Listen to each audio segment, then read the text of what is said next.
Nako, eto mga kababayan, may matinding babala po etong si Senator Trillanes kung mananalo si Sara sa 2028 dahil mukhang mayroon pong hindi magandang mangyayari sa Pilipinas.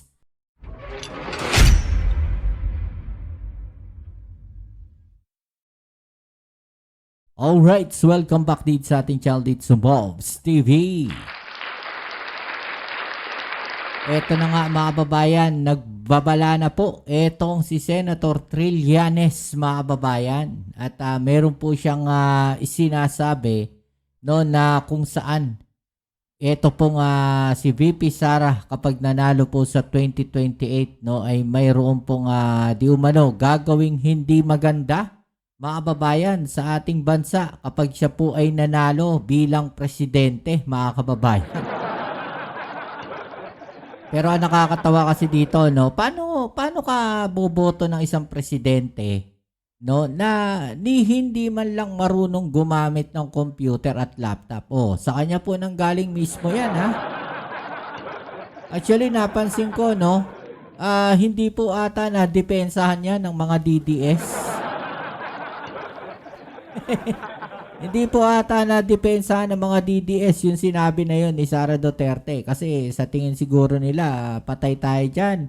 Nadulas na naman si Sara. Okay, so yan po yung ating alamin ngayon at pag-uusapan. Pero syempre bago ang lahat, please don't forget to subscribe, like, share at comment dyan sa comment section.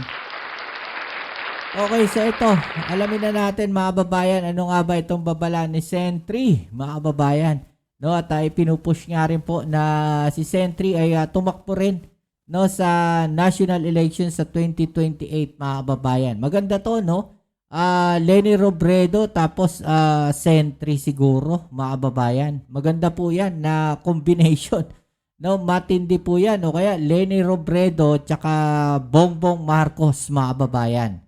No, isa rin po 'yan. Maganda ring combination 'yan mga kababayan. Okay, so ito umpisa na natin. Huwag na nating patagalin. Let's go. After nung pagharap mo dun sa House Justice Committee, nilatag mo yung lahat ng mga sa tingin mo dapat na mailatag na. Ano nang sumunod sa isang Senator Antonio Trillanes? After po nun ay syempre ang ina-anticipate natin kung ano yung magiging reaction ng publiko at ng mga kongresista. At base dun sa mga napulsuhan natin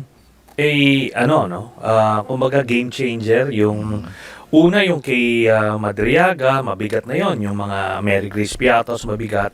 Then ito yung sa bank accounts, yung ill-gotten wealth, talagang siya, nakita ko yung mga reaction ng mga kongresista doon, parang namangha sila doon sa confirmation ng AMLAC at talagang nagkaroon sila ng kumpiyansa na pagsulong nito at pag-transmit ito sa Senado.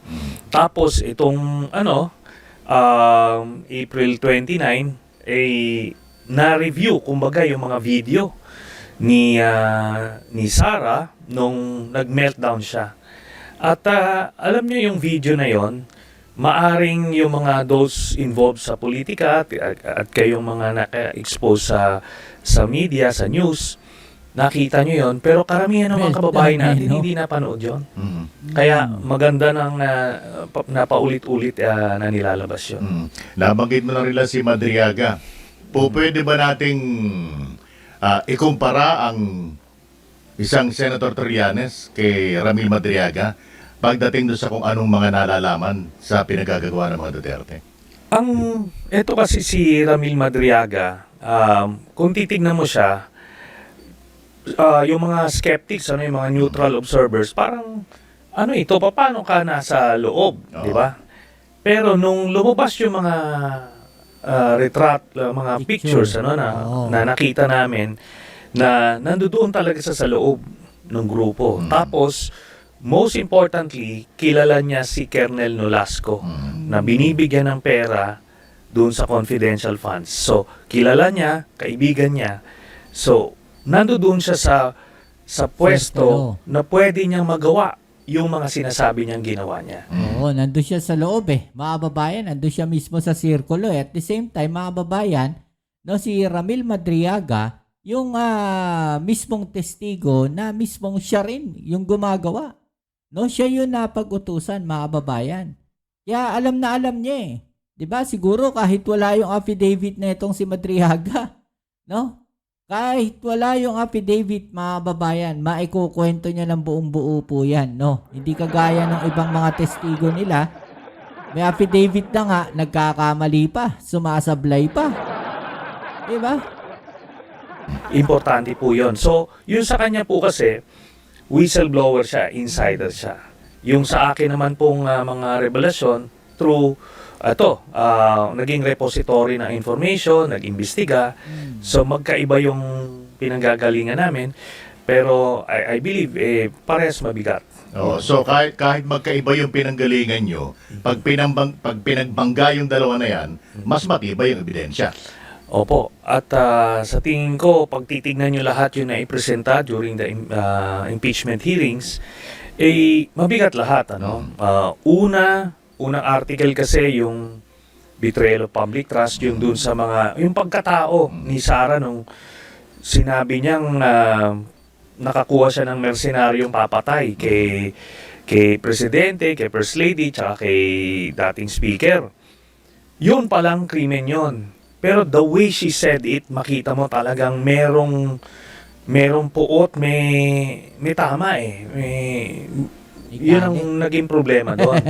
Tapos, yung before that, yung sinabi niyang pupugutan niya, si President Marcos, na dahil lang dun sa isang bagay yung relo na pinag-usapan. Sa graduation. Sa graduation, ang gigil daw siya, pupugutan niya ng ulo.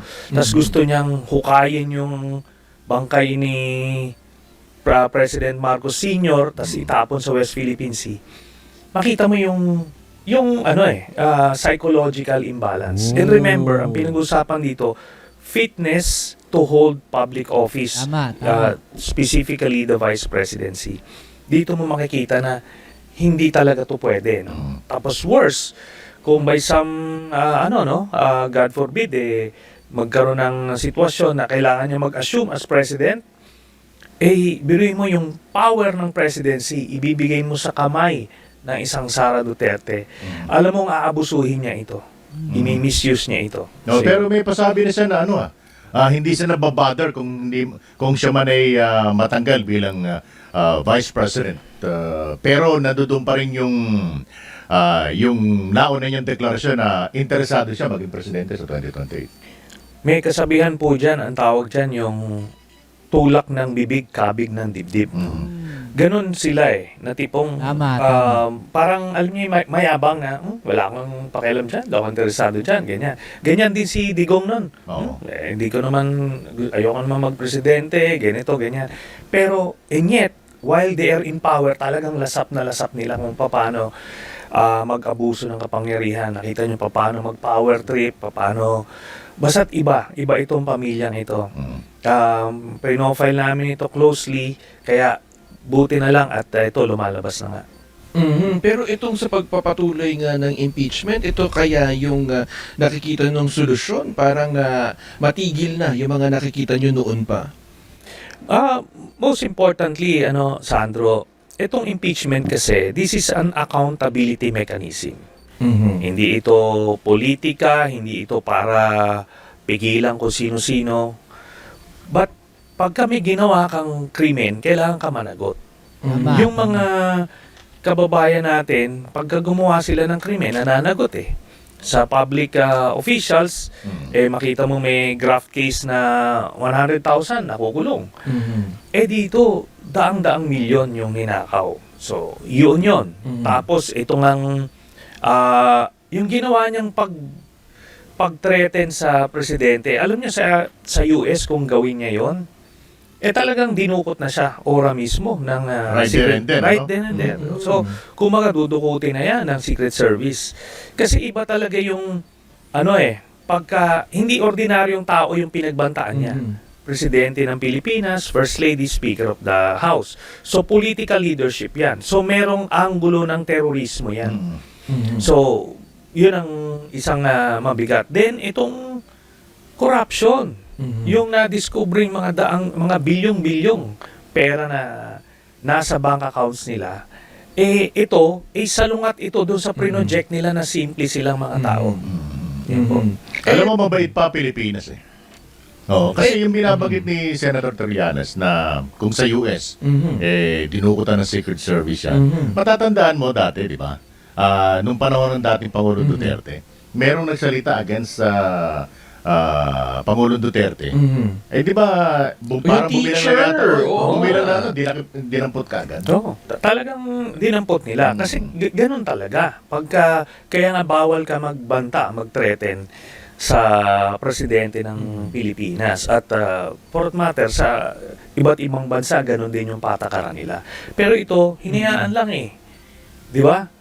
Kaya nga, ito na yung pananagot niya doon. Kasi Ganon kabait yung ating Pangulong Bongbong Marcos, mga babayan. No, imagine ninyo, First Lady, Pangulong Bongbong Marcos na lang, alisin na natin si Romualdez. Yun na lang dalawang yun, pinagbantaan ni Sara Duterte. Di ba? Pero walang ginawa sa kanila. No? Walang ginawa kay Sara Duterte. Hindi hinuli, hindi dinampot, mga babayan. No? Pero sila nga, ayan, sabi dito. No, na may nagbanta lang, may nagsalita lang ng hindi maganda kay Digong, dinampot daw po. Diba? Kaya nangyari yung mga hulihan doon sa mga DDS vlogger. Kasi grabe po, no, kung may, andyan yung pupugutan nila, sasaksakin nila, no, may gagawin silang hindi maganda sa Pangulo. Diba? Kaya pinagdadampot yung mga yan Si Sara Duterte pa kaya? Napakabait pa ng Pangulo sa kanila, mga babayan, kung tutuusin. palagpas yun noon, nung nangyari yan, pero ngayon, kailangan niya managot. Tulad din ng sinasabi ng kampo ni VP Sara Duterte na parang fascinated daw kayo. Kasi yung ebidensya na inilabas nyo nung kayo'y humarap, 10 years ago pa daw yun. Pero ito po yan, continuing crime kasi yan. Tapos, kaya nga, kaakibat nito yung betrayal of public trust Kasi nagtiwala sila kay Sara, thinking na maayos siya. Pero ito ngayon, lumalabas na siya ay kurakot, siya ay tumatanggap sa pera mula sa illegal na droga ito, mabigat ito. Talagang betrayal yun, lalo na sila, yun ang branding nila Di ho ba? Simpleng mga tao, tapos galit sa droga. Ito, baliktad. Yun ang betrayal of public trust. Kaya yung sinasabi nilang technicality na dapat yung actions lang nung 2022 nung siya ay vice president, yun lang dapat ang sakop. Pwede yun sa mga official actions na questionable.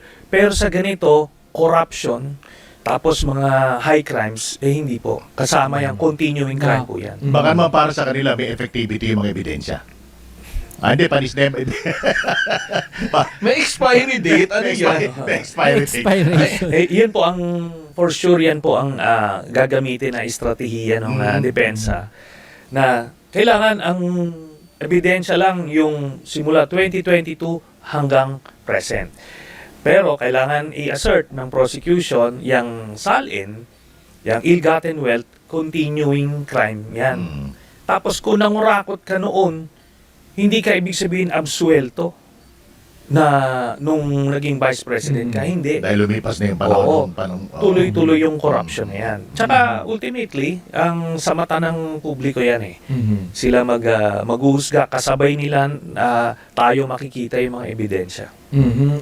Itong mga sinasabi ng mga political analyst, Sentry, ito palang dahilan kung bakit maaga siyang nagpahayag ng kanyang pagkandidato sa 2028 para takutin yung mga congressman. Kasi nga naman, it's either kakampi kita o hindi. Kung kaya't itong mga kongresista magdadalawang isip kasi pwedeng kapareho nung ginawa nung huling eleksyon. Nagkaroon ng negative campaigning mula din sa kampo ni VP Sara Duterte. Yung mga nag-push talaga, nagsulong ng impeachment niya noong unang pagkakataon. Ano pong sa palagay ninyo, naging epektibo po ba yung ganyong Tsaka strategiya? factor ba yung ganong Oo, strategy? Alam nyo, kung wala kang depensa sa ebidensya, ganun na lang ang gagawin nyo. At initially, talaga marami ring kongresistang natakot na tipong, kasi yung simpleng implication niya na tipong ako na siguradong magiging presidente na ako by 2028, kaya pagka nagkamali kayo, babalikan ko kayo. Parang ganun yung Tama. implication. Oo. Pero, di maraming natakot. So, in a way, naging effective nung simula. Pero nung lumabas yung mga ebidensya, I Nawala. was there nung yung Tama. April 22, nung pumunta ako sa Kongreso, nakita ko yung reaction ng mga kongresista eh. Nakita nila yung smoking gun. Na alam nila, pag nakita ito ng general public sa Senado, sa impeachment trial, talagang bibitaw sila lahat kay Sara. Kaya yan, naging the tide has turned, so to speak. And as a result, fast forward tayo, na pumasa sa Justice Committee itong mga articles na isinampa against BP Sara. Mukhang uusad na sa plenary Sa dahil plenaryo. naikalendaryo na Oo. ng Committee on Rules. Rules. Anong po pwede nating asahan naman? Kasi yung sa plenary, hindi lang mga miyembro ng committee eh. Kumbaga, buong miyembro na ng Kongreso. Anong nakikita mo dito, Senator? Base po sa mga impormasyon na nakakalap natin, talagang lagpas na sila dun sa minimum requirement na Kota na, one-third kota, na mga mga babae. miyembro ng House of Representatives ang kailangan to transmit. So, nalagpasan na nila yon, pero kailangan pa rin kasing pagdaanan yon obserbahan yung proseso, eventually matransmit nga sa Senado. So, yan ang inaasahan po natin sa May 11. But for sure, ngayon maraming taktika na ginagawa kung paano nila mapipigilan yon. Isa na nga yung na-mention nyo kanina, yung TRO, no? Pero wala na eh. So, tignan natin kung ano pa ang mga huling barahan nila. Hindi po ba sa pag-usad nitong impeachment complaint laban kay VP Sara Duterte ang huhusgahan din ng taong bayan, hindi lang ang pangalawang pangulo, kundi yung dinaanan din ito ang Kamara at ang Senado? Actually, lahat dito ay babantayan ng publiko kasi itong mangyayari impeachment, this is democracy in action, ano. Ito ay nakasaad sa ating saligang batas. Ito yung mga instrumento para mapanagot yung mga nagmamalabis. So, itong proseso na yan, nandiyan po yan. Kailangan natin pagdaanan yan. So, titignan ng mga tao yung ano ba ang mga akusasyon, kumbaga, ni-railroad ba ito ng House, titignan nila yung Senado kung ano ba ito, biased ba sila na hinaharang nila yung paglabas ng ebidensya kagaya nung panahon ni dating Pangulong Erap Estrada. So, but ultimately, nakatingin yung mga kababayan natin doon sa ebidensya. Titignan nila kung totoo bang nagkasala itong si VP Sara. So, yan, in its totality, that's how it should work. Alright, so yung mga kababayan, ano? So yun, narinig natin yung matinding babala nitong si Sentry, mga kababayan, na kung saan kapag umupo nga po itong si Sara Duterte. No, mukhang baka mga mas matindi pa ito sa tatay nila, ano? Kasi nga, sabi nila, no, unstable po, no, itong si Sara Duterte. No, lalo na yung kanyang pag-iisip, yung kanyang mga galawan, mga kababayan, very unstable po. Sabi ng mga nakikita natin. 'Di ba? Yung mga napapanood natin, yung mga balita, mga kababayan. 'Di ba? Napaka-unstable daw ni Sara Duterte. Okay, so ano po masasabi niyo diyan, no? I-comment na lang sa ibaba yung inyong mga opinion at ating yung pag-usapan. Alright? So yan, muli kita tayo sa ating next video upload. Ito po muli ang inyong Kuya Mobs, it's Mobs TV. Peace. I'm out.